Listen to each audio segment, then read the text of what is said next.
To know you're still there with us. Welcome back on Niger Delta Today. Well, the first conversation we're having would be around water availability, water quality, water efficiency, which are all conversations that constantly seek attention of everyone in ensuring optimal output. Well, considering the terrain of the Niger Delta, a lot of issues war against access to clean water and healthy environment. We seek in this session to put the Federal Ministry of Water Resources and Sanitation in focus, looking at the Niger Delta region as well, and seeking to chart how access to the kind of water sector desired can be achieved. What's the role of a partnership, sensitization? How are they crucial for building a stronger, more sustainable future for all? Well, we have in the studio today the MD Akwa Water Company Limited, Engineer Edo Bassey Etuk. Engineer Etuk, you're welcome on Niger Delta today. It's good to have you on the program, sir. Yeah, it's my pleasure to be here. Thank you. Well, let's generally, understanding that last week the Federal Ministry of Water Resources and Sanitation was in the state alongside other states' ministries. We're in the state to discuss the sector, water and sanitation, and understanding that the Akwa Ibom state government really hosted that particular event. Let's start with the X-ray of the meeting. What exactly was it about and what is it meant to achieve? Okay, basically the Water Council meeting, particularly this very one, was the 31st of its kind. It's the apex decision or policy making body at the federal level, of which the minister is the council chairman, and 36 states are also members, including the Federal Capital Authority. And basically, they always sit down to decide on where the country is going in terms of a roadmap concerning the water resources industry. So it was very unique that Akwa Ibom accepted to host this particular edition, which was seated to the south-south. And guess what? Lots and lots of people were rooting out for the state to host by reason of the fact that we have certain good name associated with our state judge as the most peaceful place to be. And it was an honor and a privilege for some of us to see the state host the national body. And so everybody from different parts of the country gathered here to discuss matters for, particularly the theme had to do with water and food security in the face of daunting climate change.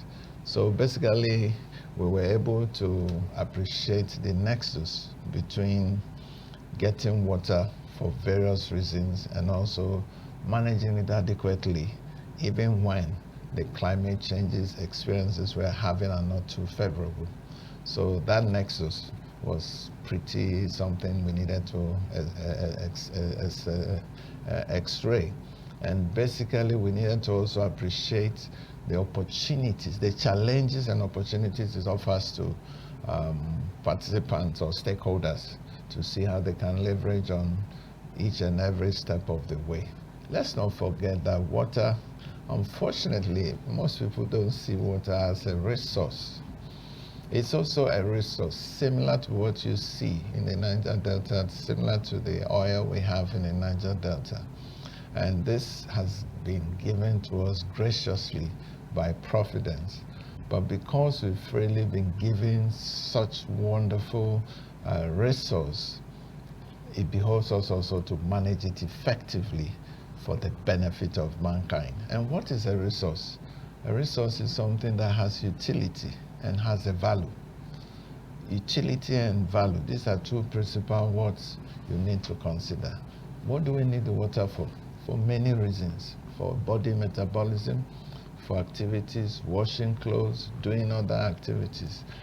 And ironically, this same water we talk about can be for good and can be for bad. And let me qualify those statements. If it is in excess, it tends to cause the flooding that you see.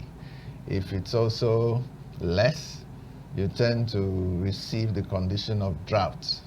And interestingly, every aspect of the country has had to go through these experiences. Even the far north, which we think do have drought cases that are prevalent, they too, in a similar vein of climate change, have had some devastating flood situations, particularly the one that took place in Maiduguri. We saw the effect of it where a dam collapsed, and we saw the effect it had on the citizenry.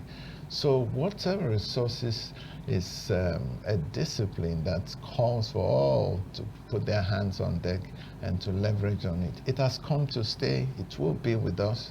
The times we live in are changing, and the dynamics of relating with this resource, using it and adequately manage it, it has become the main issue. And that was exactly what happened during that ceremony. All right, Engr Etuk, thank you very much for giving that clarity.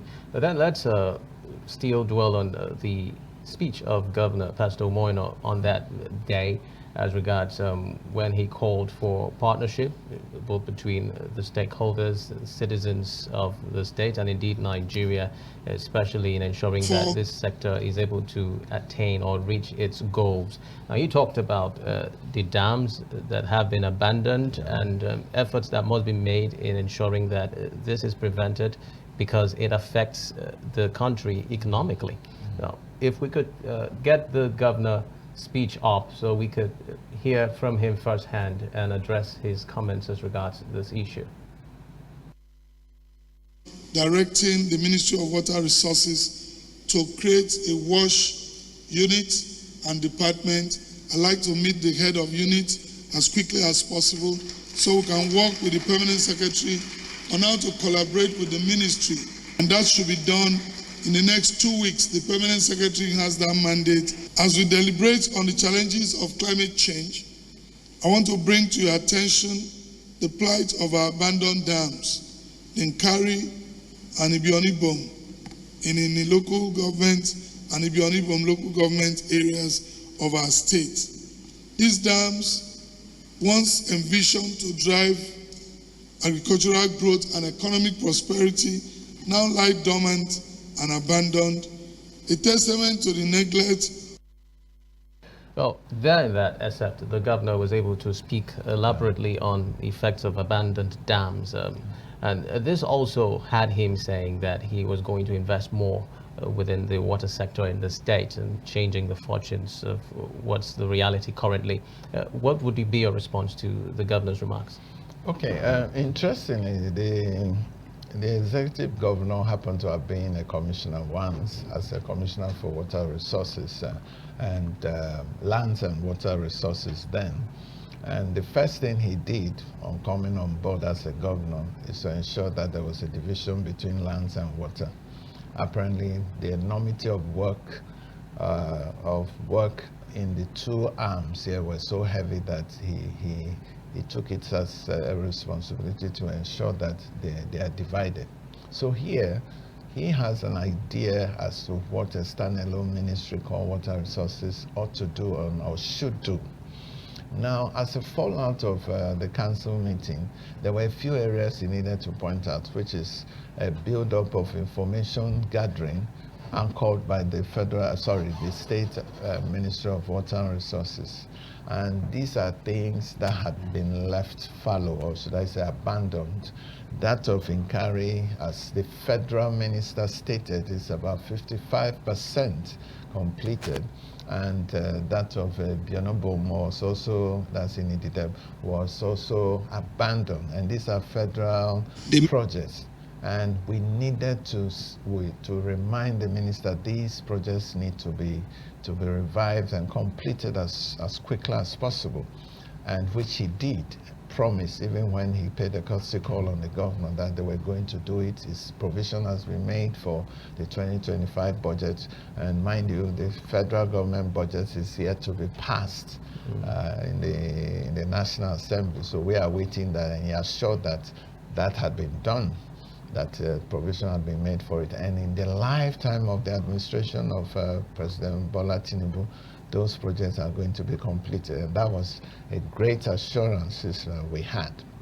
In fact, one prominent former senator, that's Senator Ita also was visible during those visits to those locations, of which some of the technical staff of the Federal Ministry of Water Resources and Sanitation were on ground to explain what they were doing in terms of their plans of reviving that project and make sure it's put to use.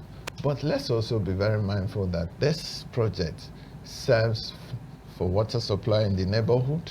For that of Inkari, it's estimated that it's about 500,000 hectares of land that can be attended to, and that of Ibiono is seen to be about 2,000 hectares. And in our visit, we saw how those communities could level all year round in their for recreational purposes and farming purposes all year round. That is, even in the dry season, provision will be made to ensure that water is adequately supplied to these agricultural activities. So the governor was very apt in choosing that opportunity to remind the federal government of the need to address this. Now, at the federal, just like the governor said, there is a nexus between what Bola Tinubu, president, has concerning agriculture, and then also in the Arise agenda, agriculture features very prominently. So at the end, the governor was very apt in sending a warning signal, and of course a marching order, let me put it that way, to the Ministry of Water Resources, which is our coordinating ministry, that's Akwa Ibom Ministry of Water Resources and Sanitation, that we should swiftly begin to take actions, leverage on the benefits that we could get at the federal level, because there were partnership programs or intervention programs that the minister mentioned that we could take advantage of. And he has asked us to present a report as swiftly as possible, as you heard him say, and so that he could act on it. Now, knowing that our hands are on deck, we need to move swiftly. And I want to remind our viewers that we've been working at the background, gathering enough data, and we are trying to draw all our arsenal to ensure that the state, the benefits that accrue from the state, and then the benefits that comes from the federal, and even much more, those ones we're also anticipating with intervention agencies as World Bank and all that. We'll see and we'll scrutinize them properly to see how we can use it to build, upgrade our facilities, and expand our water resources industry. And like I said, it's beyond just water. We have other disciplines like flooding. We have other nexus with agriculture. We have water issues affecting erosion. So you can see multidiscipline activities happening in the neighborhood. And that's also in the long run, in the long term, the Ministry of Water Resources is going to address. So very shortly, the roadmap will be made very clear, leveraging on the benefits of our expansive knowledge we've just gotten from the Water Council meeting that just ended last Friday. Okay, Engineer Etuk, now we want to also understand, because there's the Ministry of Water Resources and Sanitation, and then there is the Akwa Ibom Water Company Limited. What is the relationship like, and who does what? Because these are some questions people ask. What is the role for each of these areas, and what's the collaboration like for the interest of the people? Okay, there are basically two profound agencies under Water Resources Ministry and Sanitation, and the agencies are Akwa Ibom Water Company Limited, and then the AK Ruwasan, which is Akwa Ibom Rural Water Sanitation Agency. Now, the difference between the two is that of Akwa Ibom is mandated to take care, provide water in commercial quantities or to its citizenry at the safest levels as you can possibly be, and for urban areas, urban and semi-urban. The semi-urbans are sometimes called the small towns, and there is a World Bank classification for that in terms of the population you find in an area. So basically, that is the area coverage by Akwa Ibom Water Company. whilst that of Ekere is strictly covering areas of rural setting. But we all work hand in hand in building a various industries through our anchor ministry, or should I say the parent ministry, Ministry of Water Resources and Sanitation. Well, let's look at the performance of the Ibom Water Company so far, and what you've been able to do ever since you came on board, because we understand that there are really some areas that are lagging behind when it comes to its optimal performance, output, and what have you. So far, how would you peg the Akwa Ibom Water Company in terms of performance, and what are those things that are debilitating against your ability to do what you're supposed to do and serve the Akwa Ibom populace better? Okay, the beauty about it is the fact that we've been very sincere to ourselves to admit that we have some work to do. And when it started off, it had actually been operating optimally. But over how many years, about 20, 25 or thereabout, there's been a bit of decline. And that decline associated with decay in our infrastructure, and in paucity of funds. And these have been addressed even by the present government adequately. And what the governor is pretty looking at is, first of all, we should also look at the low-hanging fruits. Where are the easiest way to come out of the challenges we have? We, as an agency, we're doing our very best to see how we can collaborate and see how we can leverage on assistances that we could get. The government has made some provisions in the budget, which is running for now. And we are, just like an Oliver tree, we still have much more that we need. We had series of engagements with the federal agencies to also pick up some low-hanging fruits. Don't forget that we are part of the federation. And we have a right to go to our big parents there to see what falls or what is due to us as a state. And that's particularly where the governor emphasized on for us to do a lot by drawing those assistance. Because let's be real, the resources that we have in the state cannot possibly cover all the areas. So there's competition. So the little we have from the state, we also combine it with the ones we want to get from the federal, and then by extension to other donor agents to see how we can leverage on. Our performance is not so good for now, I should say, but we have great potentials and prospects.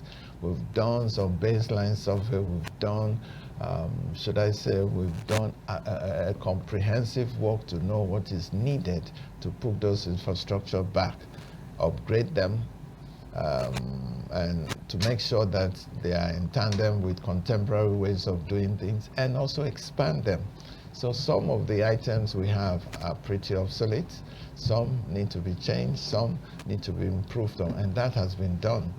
And we're also looking at how much it costs to do those things. We have deliberately also phased the arrangement. We can't do all possibly in a day. And that is what the mandate of the governor has been to us, that we should quickly put our hands on the deck and see how we can get out of it. I believe we'll get it out very shortly. And for us and the company, we are also putting our thinking caps on to look at possible areas where we can maximize resources and make some earnings from some services we have. And those services are like laboratory services we offer the public, then hiring of some equipment we have. We have some very fantastic drilling equipment we got under the EU partnership program we had with some years ago. So we can go into some commercial activities and also show up our revenue, which the governor has always emphasized on, that being a commercialized entity, we need to do much more. And I think we'll get on our feet very shortly. Well, considering that after the meeting on Friday, there must have been some takeaways and some roadmaps or plans set aside specifically for maybe the first quarter or throughout the year for the Ministry of Water Resources as well as the Akwa Ibom Water Company. Do you mind walking us through some of these takeaways and hopeful plans for the people? Yeah, right now, just as I'm talking, I'm part of a team in the ministry headed by the permanent secretary. We are putting up a report to pick up the low-hanging fruits. The low-hanging fruits, I mean, the things that we can pretty work on. We also have the long-term plan, and we are presenting the report to the governor in the next few hours, or should I call it maybe in the next 24 hours. And the federal that was here also assured us of some of the things we could draw on easily. Then they've also given us some preconditions for access to some of those interventions. So we are going to also work in partnership with our parent ministry to see how we'll qualify and get ourselves through to get these assistance. The assistance has to do with the WASH departments the governor emphasized that we create. And what is WASH? WASH is basically an acronym of Water Supply, Sanitation and Health. And it's part of the SDG goals number 6, of which Nigeria is a signatory to it under the United Nations, of which water should be accessible, water should be potable, water should be affordable, and water should be clean. And people should have access to it. So that's what we're working on. And our mandate globally is for 2030. And we are working assiduously, even as a country, to make the mark. I know it's a tall order, but we are trying to see how those things are done. And so the WASH unit or the WASH department he has called for, the governor was emphatic, because at the time he was a commissioner, the state had a certain accolade at that time where we were one of the communities, Obodokara, or should I say Nsilatai particularly, was declared ODF free. ODF free meaning open defecation free. And the governor is pretty interested that we should leverage on that and even extend it to many other local governments in the state. We know we are arguably, a lot of people talk about it, that we are the cleanest state you can find in the entire federation.